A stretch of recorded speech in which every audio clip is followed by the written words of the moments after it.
where we run vintage boats, you'll see them do the same thing. If there are vintage cab over pickle fork hulls and then some of the old round nose boats like the 62 Bardall and the 55 Thriftway, you will not see them run with the likes of the Griffin Budweiser or the 82 Atlas Van Lines, and it's just all for safety. You don't want some of those older boats falling in the big holes created by the larger ones. Tiger 2 will come down, check a green flag to his right, and he will have one lap in the books. Yes, Eddie Kelson in gang green says, well, you know, I think I want to see if I can't pull up alongside here, see if we can't make a little bit of a show out of this.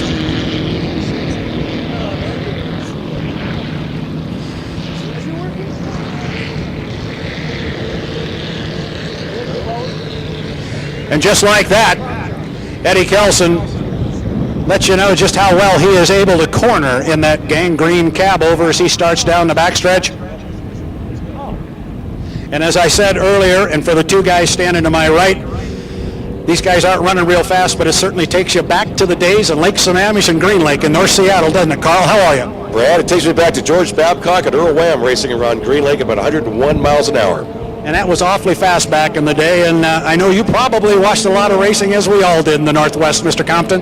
Well, being on the crew of the Gold Streak back in the early 80s, we went around the Pacific Northwest to more than one race during the summer, let's put it that way.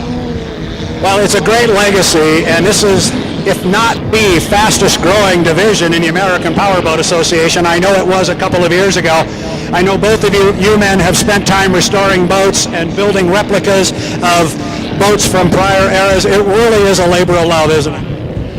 Yeah, you've really got to reach back and pull out some memory bank material, because when you think about the danger of an open cockpit at the speeds that we were running back in the 80s, we lost a lot of people, unfortunately.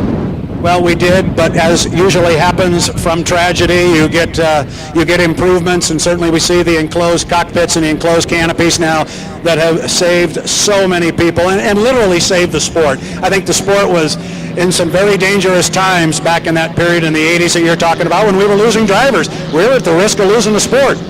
That's true, and a lot of people like Ron Jones Sr. and Dave Colley, They went and put their brains together and put some of these cockpits together in various configurations. And what we're reaping the reward today is the safety, just like what happened to Jesse out there. He's just kind of more irritated, I think, with himself more than injured. You know, and that's typically what happens. The drivers come back after something like that just happened to Jesse Robertson, and they're upset, because they'll take it that it was their mistake, it was their fault, they should have set the boat up differently going into the corner. And so you're right, and it's always good when you hear from an owner that the driver is, when you ask them how your driver is, and they say they're really, really mad. That is the truth, and ask them every time a boat goes over. That's what the driver will be, fortunately. Another name I want to throw to that list, you were talking about Ron Jones and Dave Cully. Want to throw Jeff Neff's name certainly out there as well.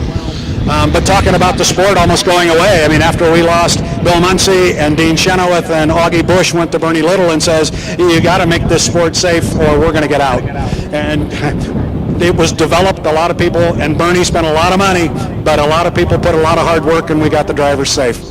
Well, the Bubble Bud was the first attempt, and Jeff Neff was the one who was the brainchild behind that. And Ron was working on the F-16 cockpit, canopy adaptation to the boats, and over the years they've done nothing but improve.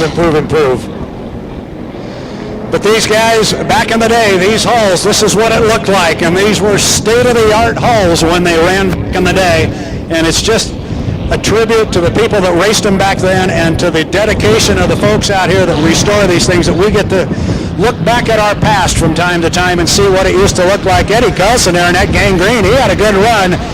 He passed a bunch of boats and showed how well that thing will corner. He was able to put it on an inside line a couple of times and go around some of these guys. Wes Gray looks to his right, sees a white flag. He's got one more lap to go in the Weehoo. And it may not be running hard, but I'll tell you what, there is nobody in Eastern Washington having any more fun than Wes Gray is right now.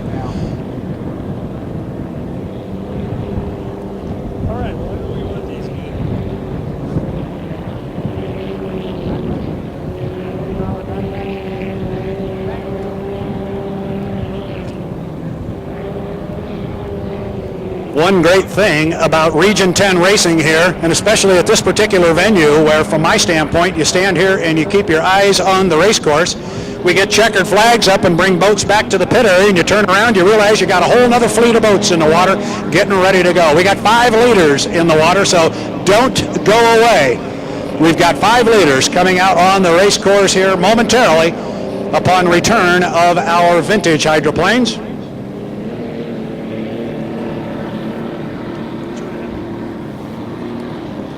And I was just advised before our 5 leaders go, we are going to have a rerun of the 2.5 liter stocks. 2.5 liter stocks, the rerun is on deck.